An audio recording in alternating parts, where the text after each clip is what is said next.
how do we let go of the holiday stress? Uh, and some tips that have really helped me over the years.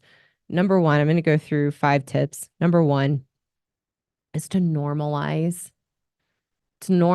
if you are stressed about the holidays, you're worried about getting together with family, you're worried about the family dynamics, you don't like all that the holidays have become, and getting all the presents and going to all the celebrations and everything that comes along with it, that's normal, and to normalize how your family is or isn't, or how they get along or don't get along, and to normalize around the holidays that everybody in general has a challenging time and you're not alone, and that this is how everybody feels. Everybody has a challenging time around the holidays, generally speaking. And when we normalize it, we take it away from the nobody gets me and making it all about us and making it a really, really big deal. And when we normalize, we can bring it back down and look at it practically instead of emotionally and get through it a lot better. Number two, we have to be conscious that we are creating our experience. It's not happening to us. It's not your family. It's not your brother. It's not your kids. It's not your husband that's making you feel overwhelmed and worn out and exhausted and drained. You have to recognize that you are creating the environment for the overwhelm and the stress. And when you can recognize that the holidays are often an emotional, challenging time, then you can be aware of that. And then this leads to the third part of the solution I wanted to talk about. We can simplify. If you're conscious that you're creating the environment for it to be stressful, to be overwhelming, to be over the top, then you can start to make choices to simplify. Because that, I promise you, for the women listening, your husband just wants it to be simple. He just, that's like, let's just make it simple. So I have learned to look at what's the one thing I really enjoy around the holidays, and putting myself into that is simplifying that you don't need to go to every holiday party or every holiday celebration. It's picking and choosing based on what's important to some of the people in your life, what's important to you, and really slowing way, way down. I like to tell women, back way off. Like if you're hosting, back way off. Nobody cares about the centerpiece. Nobody cares if you have all the right drinks.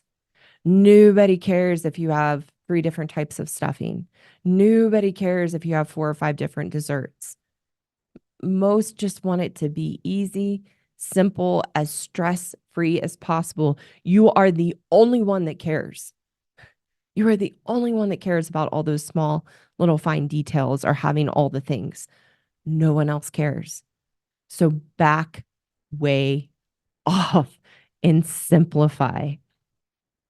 The, let's see, what are we on? The fourth part of the solution is to recognize that you have choices.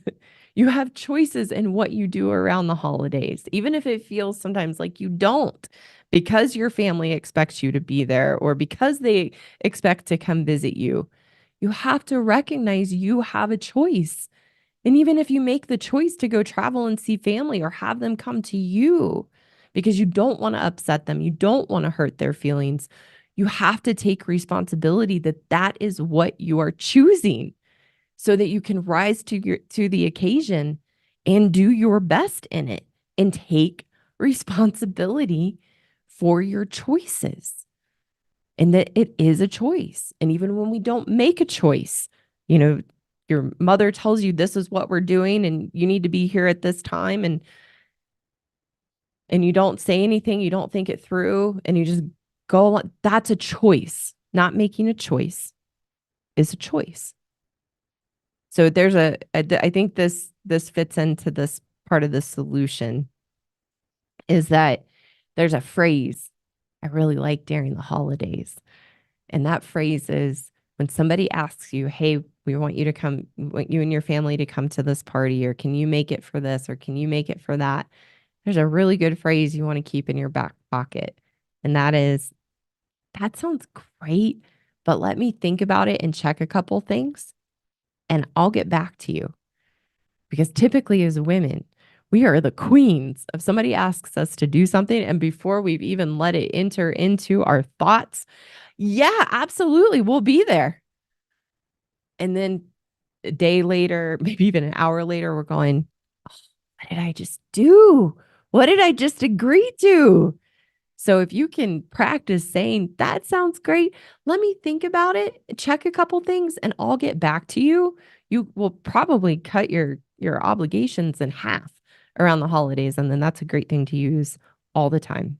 And then the fifth part of the solution is to slow down and plan for the challenges. Good men are naturally good at slowing down and thinking through what's ahead and kind of planning through how to respond or how they want to handle something. As women, we're really good at just powering through. But if you can teach yourself to slow down and think through, so say you and your family are going to spend Christmas with your in laws or your family, slow down ahead of time to think through, what are you worried about happening? What are the concerns and challenges that most frequently come up? And what do you want to do? How do you support yourself when that happens? And you will be able to diffuse the stress and the worry that you live in by just thinking it through and having a plan. So those are my 5 tips. Normalize your experience. You're not the only one having a tough time. Normalize your family, normalize what the holidays are like so you can make it less overwhelming and just deal with the reality of it. Number 2, be conscious that you're creating your experience of overwhelm and stress. Number 3, simplify, back way off. Number 4, to recognize you do have choices, even when it doesn't feel like a choice, and to slow down and take responsibility for what you are choosing. And number 5, slow down and plan for the challenges.